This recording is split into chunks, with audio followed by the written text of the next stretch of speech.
गुरुर्ब्रह्मा गुरुर्विष्णू गुरुर्देव महेश्वरा सद्गुरु साक्षात परब्रह्म तस्मै श्री सद्गुरुवे नमः।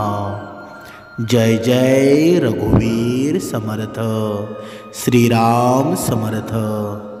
सद्गुरु चरणांना नतमस्तक होऊन आपण या शुभ्र सकाळच्या तेजोमय वातावरणामध्ये या निरूपणास सुरुवात करूया। मायबाप सज्जनांचं स्वागत आहे। समर्थांनी सांगितलंच आहे ना, मनुष्याच्या आयुष्यामध्ये वारंवार येणाऱ्या या दोन गोष्टी म्हणजे सुख आणि दुःखच आहेत ना। कधी कधी मनुष्याच्या आयुष्यामध्ये दुःख येतं ना, ते पैशाच्या अभावामुळे येतं। काही माणसं त्यांच्या जीवनामध्ये धन कमी असतं, तर काही माणसांच्या जीवनामध्ये धन संपत्ती भरपूर येऊन सुद्धा दुःख येतं। मग आता आपल्याला हा प्रश्न पडतो की नक्की पैशामुळं सुख निर्माण होतं का? अजिबात नाही ना। बघा, समर्थांनी सांगितलेलं आहे की आपल्याकडे जेव्हा पैसा नसतो ना, धन नसतो, तेव्हा आपल्याला वाटत असतं की मी कधी श्रीमंत होणार, माझ्याकडे कधी गाडी बंगला येणार, म्हणजे मला आयुष्यामध्ये कधी दुःखच होणार नाही। पण असं कधी होतं का? तुमच्याकडे धन संपत्ती येवो अथवा येवो नाही, पण तुमच्याला वाट्याला जे दुःख आहे ना, ते नक्कीच येणार आहे। फक्त हे दुःखाचं एकदम सौम्य बनवण्याचं कारण आहे ना, तो भक्तिमार्ग आहे। जर तुम्हाला समाधानी जर राहायचं असेल ना, तर भक्ती मार्गाची कास तुम्हाला धरावी लागेल। समर्थांनी दिलेले नियमबद्ध पद्धतीनं तुम्हाला राहावं लागेल। जीवनामध्ये उपासना करावी लागेल। या सर्व गोष्टी केल्याशिवाय तुमच्या जीवनामध्ये समाधान निर्माण होणार नाही, मन स्थिर राहणार नाही। पण आज आपण या निरूपणामध्ये वास्तुशास्त्रामध्ये अशा कोणत्या गोष्टी सांगितलेल्या आहेत, शास्त्रामध्ये असं काय सांगितलेलं आहे की ज्या गोष्टीमुळं मनुष्य धनश्रीमंत होत नाही, म्हणजे श्रीमंत जरी त्याने काम जरी केलं ना, बघा किती जरी मेहनती असेल तरीसुद्धा त्याच्या जीवनामध्ये धनसंपत्ती टिकून राहत नाही। एका हाताने आल्यावर दुसऱ्या हाताने लगेच निघून जाते। मग अशी कारणं कोणती आहेत? तर या वास्तुशास्त्रामध्ये अशी 7 कारणं सांगितलेली आहेत। म्हणजे व्यक्तीच्या जीवनामध्ये आहे ना, या 7 चुका आहेत ना, त्या व्यक्तीला कंगाल बनवत असतात। म्हणून धन श्रीमंत व्हायचं असेल तर या 7 चुका आहेत ना, त्या आतापासून करणं टाळा। वास्तुशास्त्रानुसार हे कार्य केल्यानं घरात मोठ्या प्रमाणामध्ये नकारात्मक ऊर्जा निर्माण होते, वास्तुदोष निर्माण होतो, आणि मग अशा व्यक्तीच्या घरामध्ये 18 विश्व दारिद्र्य नांदतं, दारिद्र्यतेचा वास निर्माण होतो, आणि मग फक्त आपण आपल्या नशिबाला दोष देत राहतो। पण 90% लोकांना माहीतच नाही, खरं तर या प्रत्येकाला यशस्वी व्हायचं असतं, मोठं व्हायचं असतं ना। त्यासाठी प्रत्येक जण अगदी मनापासून मेहनतसुद्धा करतो, मात्र बऱ्याचदा अगदी आयुष्यभर मेहनत करूनसुद्धा, काबाड कष्ट करूनसुद्धा एखाद्या व्यक्तीच्या जीवनामध्ये आहे ना, तो पैसा टिकत नाही। माता लक्ष्मी त्या व्यक्तीवर रुष्ट असते। कारण काय बरं? कारण म्हणजे आपल्या हातून कळत नकळत घडणाऱ्या या 7 चुका आहेत। अशी ही 7 कामं कोणती आहेत ना, जी आपल्या भाग्यामध्ये दोष निर्माण करत असतात, तर ती कारणं आहेत ना, या निरूपणामध्ये आपण पाहणार आहोत। वास्तुशास्त्रामध्ये असे काही नियम सांगितलेले आहेत। म्हणजे आपल्या घरामध्ये आपला स्वयंपाकघर आहे ना, बघा, घरामध्ये गरिबी येण्याचं पहिलं महत्त्वाचं कारण म्हणजे आपल्या हातून नकळत आपण जी कामं करतो, म्हणजे लसूण आणि कांदा यांचं जेव्हा आवरण, ज्याला आपण मराठीमध्ये छिलका असं म्हणतो किंवा पापुद्रा असं म्हणतो, म्हणजे लसणाची आणि कांद्याचे जे पापुद्रे असतात ना, ते चुकूनही जाळू नका। कधी कधी आपण काय करतो बरं, जेव्हा आपण तो कचरा असतो ना, लसूण कांदा जो काही कचरा असतो, ते पापुद्रा असतात ना, ते पापुद्रे आपण बघा चुलीमध्ये किंवा अशी शेकोटी पेटवून ते जाळून टाकतो. पण ते कधीच जाळू नका. ज्या घरामध्ये लसूण आणि कांद्याची पापुद्रे जळाली जातात ना, त्या घरामध्ये मोठ्या प्रमाणामध्ये केतुदोष निर्माण होत असतो. म्हणून लक्षात घ्या, या 2 वस्तू आहेत, लसूण आणि कांदा, या वस्तूंचा थेट संबंध आहे ना केतुग्रहाशी येत असतो. आणि जेव्हा त्यांचे छिळके आपण जाळतो तेव्हा मोठ्या प्रमाणावर केतुदोष उत्पन्न होतो, ज्याद्वारे घरात मोठ्या प्रकारच्या समस्या निर्माण होतात. घरामध्ये पैसा टिकत नाही, पैसा येत नाही, ही एक महत्त्वाची चूक आहे. आता दुसरी गोष्ट पाहूया. दुसरी गोष्ट म्हणजे झाडू कधी खरेदी करावा ना, यापूर्वी आपण नक्कीच सांगितलेलं आहे, निरूपणामध्ये नक्कीच तुम्ही ऐकलेलं असेल. म्हणजे झाडू कधी खरेदी करू नये, म्हणजे हे सुद्धा अत्यंत महत्त्वाचं कारण आहे. आपण आपल्या कामांमध्ये कितीही मेहनत करून जर पैसा येत नसेल तर गुरुवारच्या दिवशी चुकूनसुद्धा झाडू खरेदी करू नका. गुरुवार आहे ना, हा दिवस भगवान श्री विष्णूंचा आहे. तो विष्णूंना समर्पित असलेला दिवस आहे. या दिवशी आपण झाडूची खरेदी करणं कटाक्षानं टाळलं पाहिजे. आता तुमच्या मनामध्ये हा प्रश्न निर्माण झालेला असेल की आम्ही हा भक्तिमार्ग करतो ना, या भक्ती मार्गामध्ये असं काही सांगितलेलं नाही. पण आपण हे जे काही कारणं सांगत आहोत ना, हे जे काही उपाय सांगत आहोत, त्याचा आणि भक्ती मार्गाचा काहीही संबंध नाही. आपल्याला समर्थांनी काय सांगितलं आहे बरं? मनुष्यानं उपासना करायला हवी, भक्तिमार्ग करायला हवा, दुसऱ्याच्या जीवनामध्ये सुख निर्माण करायला हवं. हेच मनुष्याचं कार्य आहे ना, हीच मनुष्याची भक्ती आहे ना. पण काही मनुष्य असतात ना, हे सर्व काही करूनसुद्धा त्यांच्या जीवनामध्ये दुःख निर्माण झालेलं असतं. म्हणून वास्तुशास्त्र काय सांगतं बरं? बघा, कधीकधी आपल्या घरामध्ये आपल्या मुलीचं लग्न जमत नसेल, बघा काही सर्पदोष असतात, काही वेगवेगळे दोष असतात. तर ते दोष आहेत ना, बघा ते पूर्ण हे करण्यासाठी आपण भटजीकडे जातो आणि त्यांची शांती करून घेतो.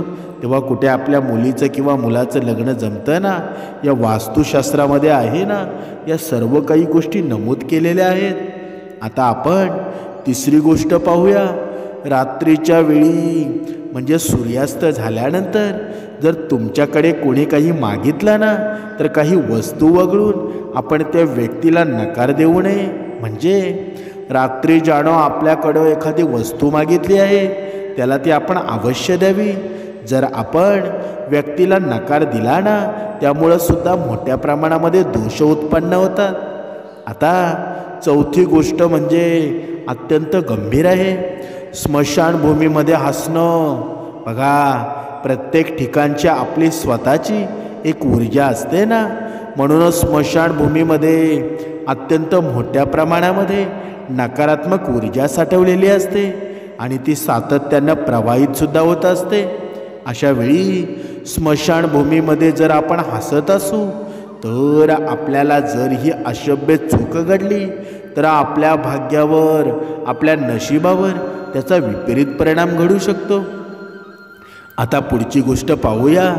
म्हणजे आपले मातापिता, आपल्यापेक्षा वयाने जे ज्येष्ठ असतील किंवा आपले कोणतेही नातेवाईक असतील, अशा लोकांशी चुकीचा व्यवहार करणं, अशा लोकांशी चुकीचं वागणं किंवा त्यांची मनं दुखावणं आहे ना, केवळ तुमचे नातेवाईक नाहीत तर कोणत्याही व्यक्तीचं मन दुखवू नका. कारण तुमच्यापासून ते दुखावले गेले असतील ना, तर त्यांची ताबडतोब माफी मागा. आता या कलियुगामध्ये असं घडतं ना की लहान लहान मुलं असतात पण वडीलधाऱ्या माणसांच्या पायासुद्धा पडत नाही. वडीलधाऱ्या माणसांना काय बोलावं, कसं चालावं, कसं वागावं हे अजिबात त्यांना लहान मुलांना कळत नाही. पण हे संस्कार देणं आहे ना, मात्या पित्याचं काम आहे ना. म्हणून एखाद्या मुलानं यावं. बघा, एखादा आपल्या घरामध्ये पाहुणा येतो आणि तो पाहुणा आल्यानंतर घरामध्ये कोणीच नसतं आपलं लहान मुलं असतं आणि लहान मुलं आल्यानंतर तो पाहुणा विचारतो, बेटा तुझे बाबा कुठे आहेत? तर तो लहान मुलाने म्हणावं, बाबा तुम्ही घरामध्ये बसा. पाणी लगेच घरामध्ये जातो, पाणी आणतो, अगोदर पाणी प्यायला देतो आणि मग सांगला तो त्या वडीलधाऱ्या माणसांना मुलगा विचारतो, बाबा काही काम काढलं का? बाबांना काही बाबांच्या संदर्भात काही विचारत होता का? म्हणजे याला संस्कारच म्हणतात ना. आणि कधीकधी काय होतं बरं, एखादा व्यक्ती आपल्या घरामध्ये येतो आणि आपला मुलगा आहे ना त्याला पाहून पळून जातो. हे संस्कार आहेत का? कधीतरी या गोष्टी आहेत ना. आपण आपल्या घरामध्ये हे संस्कार द्यायला हवं, तरच येणारी पिढी आहे ना समाधानी होईल, संस्कारी होईल. अशा प्रकारे बघा, जी दुखावली गेलेली मनं आहेत ना, हे आपल्याला मनातल्या मनामध्ये शिव्याशाप देत असतात. त्यांच्याकडून आपल्याला एक प्रकारची नकारात्मक ऊर्जा मिळत असते, ज्याला आपण बघा बदला म्हणून म्हणतो. तर हा बदला आहे ना कमीत कमी घ्यायला हव्यात, तर लोकांचा एक वेळ ठीक आहे. मात्र जेव्हा तुमच्या रक्ताच्या नात्यातील लोक तुम्हाला बघा वेळ देत असतील, तर त्यांचा प्रभाव थेट तुमचा परिणाम आहे ना तुमच्या नशिबावर मोठ्या प्रमाणावर होतो. म्हणून आपल्या नातेवाईकांची किंवा इतर लोकांशी चुकीचा व्यवहार करू नका, चुकीचं वागू नका. आपल्या वागण्यावरून समोरच्यानं ठरवावं किती सुंदर व्यक्तिमत्व आहे, याचे आई वडील आहेत ना खूपच चांगले असतील, पण आपण तसं वागतो का बरं? म्हणूनच समर्थ विचारांमध्ये जर तुम्ही राहिलात ना, तर तुमच्या जीवनाचं सोनं झाल्याशिवाय राहणार नाही. उपासना 2 वेळची करायला हवी. आपल्याला जे नियम सांगितलेले आहेत ना ते पाळायला हवे. पण आपण जर हे नियम जर पाळले ना, तर जीवनाचं सोनंच होईल ना. बघा, आत्तापर्यंत आपल्याला प्रत्येक संकटामधून समर्थांनी वाचवलेलं आहे. भगवंत आपल्या पाठीमागे सुद्धा आहे आणि पुढे सुद्धा आहे. म्हणून आपल्याला घाबरायची गरज आहे का? अजिबात नाही ना. म्हणून विश्वास ठेवा. तुमच्या भाग्यामध्ये जे आहे ना, जे नशिबामध्ये आहे ते नक्कीच घडणार आहे. पण त्या नशिबाला जर भगवंताची साथ असेल ना, तर तुमच्या जीवनामध्ये येणारा प्रत्येक क्षण समाधानामध्ये तुम्ही जगू शकाल. म्हणून तुमच्या प्रगतीमध्ये तुम्हाला हे सर्वजण मदत तर करतीलच, आणि त्यामुळं तुमचं भाग्य हे नक्की उज्ज्वल होईल. जर तुमच्या घरामध्ये कितीही प्रयत्न करून घरातील गरिबी जाण्याचं नाव घेत नसेल ना, तर घरातील कर्त्या पुरुषांनी आपले केस आहेत ना, ते केस 40 दिवसांपेक्षा जास्त दिवस राखू नका. म्हणजे 40 दिवसांच्या आत आपले केस आहेत ना आपण कट करायला हवेत, केस कापायला हवेत. 40 दिवसांपेक्षा जास्त दिवस जर आपण केस राखून ठेवत असू, म्हणजे केस जर कापत नसू ना, तर घरामध्ये हे गरिबी येण्याचं सुद्धा कारण आहे. वास्तुशास्त्रामध्ये असं नमूद केलेलं आहे. अनेक जणांना घरामध्ये खराब झालेल्या वस्तू, तुटलेल्या फुटलेल्या वस्तू त्या ठेवण्याची सवय असते. मुलांची खेळणी असतात, अगदी खराब झाली ना तरीसुद्धा किती ठिकाणी पडलेली असतात. या खराब झालेल्या वस्तू किंवा तुमच्या माळ्यावर तुमच्या वस्तू ठेवलेल्या आहेत, ते वर्षानुवर्ष तसेच पडून आहेत. वस्तू मोठ्या प्रमाणामध्ये या निगेटिव्हिटी ऊर्जा निर्माण करत असतात, म्हणजे नकारात्मकता निर्माण करतात. आणि म्हणूनच या वस्तू जितक्या लवकर शक्य होईल तितक्या लवकर आपण हटवायला हव्यात.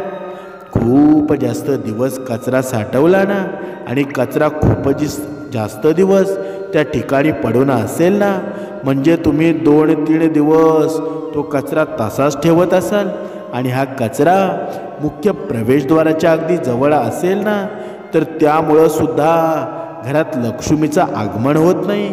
म्हणून कचऱ्याचा डब्बा मुख्य दरवाजापासून थोडा दूर असायला हवा. तसेच तुटलेल्या वस्तू आपण ज्या बाहेर फेकून द्यायला हव्यात. कचरा आहे ना जास्त दिवस साठवून ठेवू नका.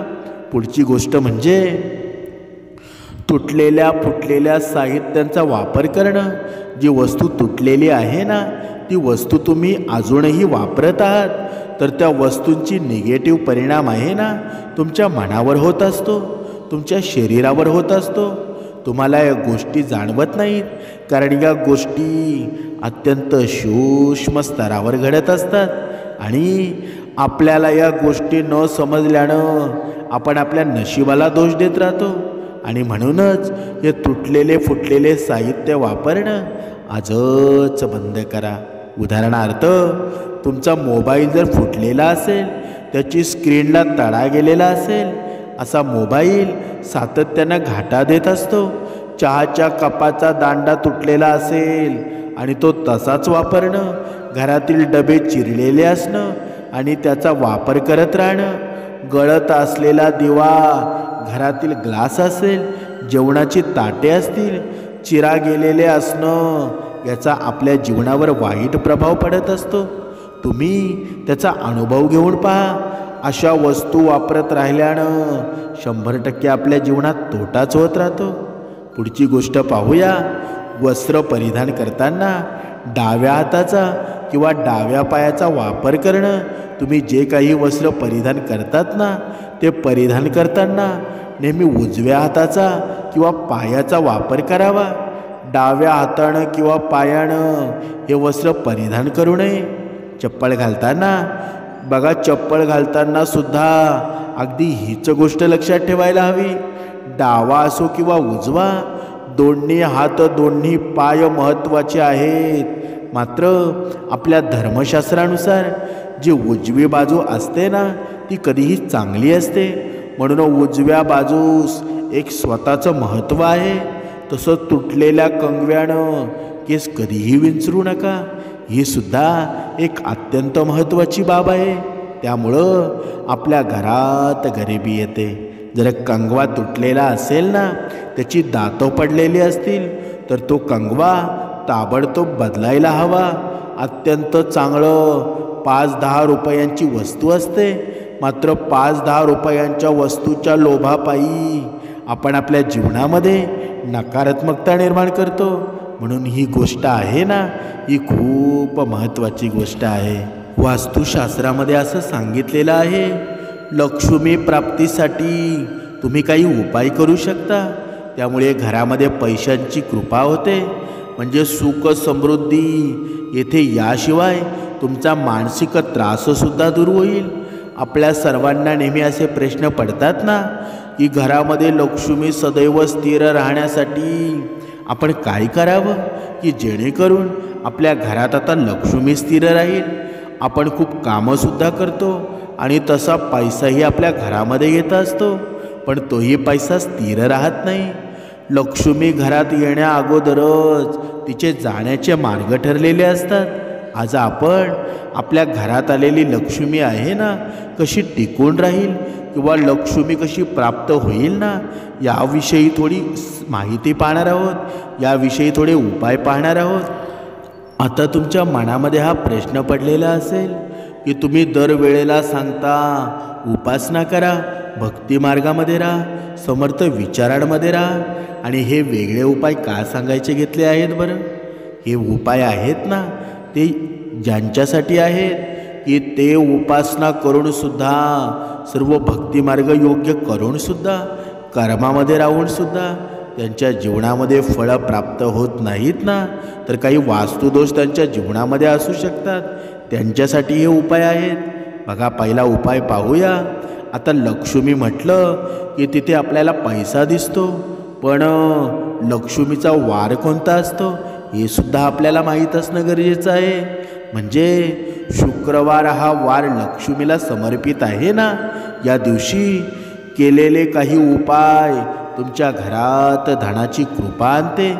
जे लोक आर्थिक समस्यांनी खूप त्रस्त आहेत ना, किंवा ज्यांची आर्थिक स्थिती चांगली नाही, अशा लोकांनी शुक्रवारी काही उपाय करावेत. या उपायांमुळं अनेक अडचणींचं समाधान मिळतं. वास्तविक शुक्रवारची हे उपाय आहेत ना, तुमची आर्थिक स्थिती सुधारण्यासाठी आणि तुमचे आर्थिक नुकसान कमी करण्यासाठी उपयुक्त ठरू शकतात. तर चला आता जाणून घेऊया. आता आपण बघा, अगोदर पाहिलंसुद्धा असेल, हे उपाय सांगण्याच्या अगोदर आहे ना, आपले आजी आजोबा, आपले आई वडील आपल्याला पूर्वी काय सांगायचे बरं? 7च्या आतमध्ये घरामध्ये ये, लक्ष्मी येण्याची वेळ झालेली आहे. म्हणजे लक्ष्मी कधी येते बरं? 7 वाजले ना की लक्ष्मी तेव्हाच येत असते. त्यामुळं संध्याकाळच्या वेळेला ज्यावेळी लक्ष्मी येण्याची वेळ असते ना, त्यावेळी आपण जर लक्ष्मीचं स्मरण केलं, आता तुम्हाला वाटत असेल की आम्ही तर उपासना रोजच करतो, पण जेव्हा संध्याकाळची जेव्हा उपासना होते ना, तेव्हा उपासना झाल्यानंतर किंवा जर तुम्ही उपासना 8च्या नंतर करत असाल, पण त्याच्या अगोदर निदान शुक्रवारी तरी एकाशी नारळानं लक्ष्मीची पूजा करणं आवश्यक आहे. आता तुम्हाला वाटत असेल का एकाशीच नारळ का घ्यावा बरं? तर हा एकाशी नारळ आहे ना, हा एकाशी नारळ लक्ष्मीला खूप आवडतो. त्यामुळं शुक्रवारी धनाची देवी आहे ना, म्हणजेच लक्ष्मीला एकाशी नारळ अर्पण केल्यानं ती खूप खुश होते. तसंच हा उपाय केल्यानं इच्छित फळंसुद्धा प्राप्त होतं. त्यामुळं शुक्रवारी लक्ष्मी प्राप्तीसाठी तुम्ही एकाशी नारळाचा उपाय करू शकता आणि लक्ष्मी मातेचा मंत्रसुद्धा बोलू शकता. शुक्रवारी संध्याकाळी अष्टलक्ष्मी स्तोत्राचं पठण करा. शुक्रवारी संध्याकाळी या अष्टलक्ष्मी स्तोत्राचं पठण करावं. हा एक अतिशय जादुई स्तोत्र आहे. याचे पठण केल्यानं घरात आनंद निर्माण होतो, समृद्धी येते आणि जीवनामध्ये आर्थिक समस्या असतील ना, त्या दूर होऊन जातात. या स्तोत्रामुळं संकटसुद्धा दूर होऊन धनप्राप्ती होण्यास मदत होते. म्हणजे रोज अष्टलक्ष्मी स्तोत्राचं पठण केल्यानं देवी लक्ष्मीची अपार कृपा होतेच ना. आपल्या जर घरामध्ये जर कधी मीठ सांडलं ना, तर ते मीठ कोणाच्याही पायाखाली येऊ देऊ नका. स्वच्छ भरून पाण्यात तर टाकून द्यावं. कारण मीठ आणि समुद्रामध्ये असते ना, ती लक्ष्मी माताच असते ना, ही समुद्रकन्या आहे आणि मिठाला लक्ष्मीचा भाऊ मानला जातो. म्हणून लक्ष्मी मातेचा आणि मिठाचा खूप जवळचा संबंध आहे. त्यामुळं कधीही पायाखाली येईल असं कधीच ठेवू नका आणि खाली पडूनसुद्धा देऊ नका.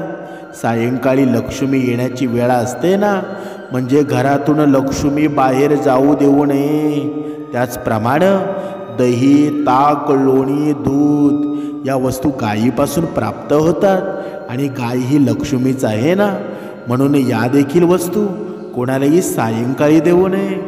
सूर्य मावळल्यानंतर घरातील कचरा, भाजीपाला, इतर वस्तू उकिरड्यावर किंवा कचरा पेटीत टाकू नये. म्हणजे बंद घड्याला घरात लावू नये, कारण त्यानं आपली प्रगती थांबते. लक्ष्मी माता सदैव स्थिर राहण्यासाठी आता उपाय पाहूया. रोज सकाळी फरशी साफ करताना पाण्यात थोडे खडे टाकावं. मीठ, हळद, गोमूत्र आणि थोडा कापूड टाकावा. हे पाणी तयार करून मग फरशी साफ करावी. असं केल्यानं घरातील निगेटिव्हिटी दूर होते आणि त्यामुळं लक्ष्मी आपल्या घरात विराजमान होते. घराच्या मुख्य दरवाजाचा उंबरा असेल किंवा दरवाजाचा रोज सकाळी स्वच्छ पुसून घ्यावा आणि त्याची पूजा करावी. असं केल्यानं लक्ष्मी माता प्रसन्न होते. आपल्या घरातील देवघर आहे ना, नेहमी घराच्या ईशान्य कोपऱ्यामध्ये असावं. ही दिशा हलकी ठेवावी, म्हणजेच या दिशेला अवघड वस्तू ठेवू नका. घरामध्ये तुटलेल्या वस्तू असतील, फाटलेले कपडे ठेवू नये. हे कपडे जाळून टाकावे. असं केल्यानं घरामधील नकारात्मक ऊर्जा दूर होण्यास मदत होते. आता एक गोष्ट तुम्ही लक्षात घ्यायला हवी. जर आपण एखाद्या गोष्टीवर श्रद्धा ठेवली ना, तर ती मनापासून ठेवायला हवी. जर तुमची श्रद्धाच नसेल ना, तर तुम्ही कोणतेही उपाय केले तरीही कधीच लक्ष्मी माता तुमच्यावर कृपा ठेवणार नाही. म्हणजेच का बरं? म्हणजे आपल्या जीवनामध्ये, आपल्या मनामध्ये विश्वास, श्रद्धा या गोष्टी जर असतील ना, तरच परमेश्वराची, भगवंताची कृपा तुमच्यावर होत असते. जर तुम्ही पैसा मिळावा म्हणूनच जर एखादी उपाय करत असाल, तर मग ही कृपा प्राप्त होत नाही. म्हणून प्रत्येक अमावस्येला आहे ना, माता लक्ष्मीला तांदळाची खीर किंवा नैवेद्य म्हणून दाखवावी. असं केल्यानं माता लक्ष्मी प्रसन्न होते. त्याचं प्रमाण अमावस्येला दूध किंवा दुधापासून बनवलेला कोणताही पदार्थ दान करावा. कारण असं म्हणतात ना की दुधापासून बनवलेली खीर दान केल्यानं आपले पितर म्हणजे आपले पूर्वज देखील तृप्त होतात आणि त्यामुळं आपल्याला लक्ष्मी प्राप्तीसाठी ज्या अडथळे येतात ना त्यांचा मार्ग मोकळे होतात. महादेवाच्या पिंडीवर ऊसाच्या रसानं अभिषेक करावा. असं केल्यानं घरात माता लक्ष्मी स्थिर राहते आणि आपल्यावर प्रसन्नसुद्धा होते ना.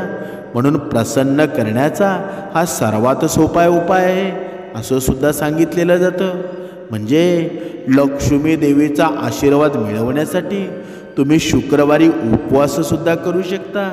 तसेच खीर बनवा आणि ती देवी लक्ष्मीला अर्पण करा आणि नंतर ती 6 वर्षापेक्षा कमी वयाच्या मुलींना प्रसाद म्हणून वितरित करा. यानंतर तुम्ही त्यांना फळदान करू शकता. हा उपाय तुम्ही सलग 21 शुक्रवारसुद्धा करू शकता. असं केल्यानं तुमच्या सर्व मनोकामना पूर्ण होतील, कर्जातून मुक्ती मिळेल असं सुद्धा या वास्तुशास्त्रामध्ये सांगितलेलं आहे. आता आपण धन श्रीमंत होण्यासाठी जे उपायसुद्धा पाहिले, काही कारणंसुद्धा पाहिली, पण मनामध्ये हा प्रश्न निर्माण झालेला आहे तो तसाच राहून गेला की मग ह्या सर्व गोष्टी करून आम्ही धनश्रीमंत होऊ शकतो का? समर्थांनी सांगितलेलं आहे ना, जर भगवंताची प्रत्येक मनुष्यानं विश्वासानं मनानं जर भक्ती केली ना तर या गोष्टी करण्याची काहीच गरज नाही. या गोष्टी आहेत ना कधी कधी मनुष्याच्या अंधश्रद्धेमध्ये सुद्धा मोडतात. पण ज्यांना खरंच दुःख निर्माण झालेलं आहे ना त्यांना मार्ग दाखवणं सुद्धा भगवंताचंच काम आहे ना. म्हणूनच समर्थांनी सांगितलेलं आहे, जो नित्यनेमाने 2 वेळची उपासना करतो, जो नित्यनेमाने आईवडिलांचा आशीर्वाद घेतो, मोठ्यांचा आशीर्वाद घेतो ना, त्याच्या जीवनामध्ये काहीच कमी पडत नाही. बघा समर्थांनी सांगितलेलं आहे, ज्याच्या जीवनामध्ये काहीच नसून सुद्धा तो म्हणतो ना, जो करेल तो माझा भगवंत करेल आहे ना, त्याची भक्ती सर्वात श्रेष्ठ आहे. बघा आपल्या जीवनामध्ये सर्व धर्मग्रंथ, रामायण, महाभारत, काव्य सर्व काही पाठपठण करून जर आपली बुद्धी जर विचलित होत असेल ना तर त्या भक्तीचा काही उपयोग आहे का? अजिबात नाही ना. ज्याचे कर्म श्रेष्ठ आहेत, तुम्हाला वाचता आलं नाही तरी चालेल, तुम्हाला काही लिहिता वाचता आलं नाही तरी चालेल, पण कर्म श्रेष्ठ असायला हवेत. तुमची भक्ती आहे ना, ही भक्ती स्वच्छ मनाची भगवंताला आवडते. ज्याचं मन निर्मळ आहे, ज्याच्या मनात किंचित संशयसुद्धा नाही, तिचं भक्ती भगवंताला आवडते ना. म्हणूनच समर्थांनी सांगितलेलं आहे ना, आयुष्यामध्ये किती पैसा कमवला, किती पैसा गेला ना, या गोष्टी सूक्ष्म घडत असतात, या गोष्टी निरर्थकच असतात ना. कोणी अजून परत तुम्ही कधी ऐकलेलं आहे का की ज्याला अन्न न भेटता तो मेला? असं जगामध्ये कोणी आहे का की बघा अन्न त्याला मिळालंच नाही, भुकेच्या पोटी तो मेला? या जगामध्ये आपल्याला या भगवंताने आणलं आहे ना. जेव्हा आणलं तेव्हा दात ज्याला दिले ना त्याला चणेसुद्धा दिले.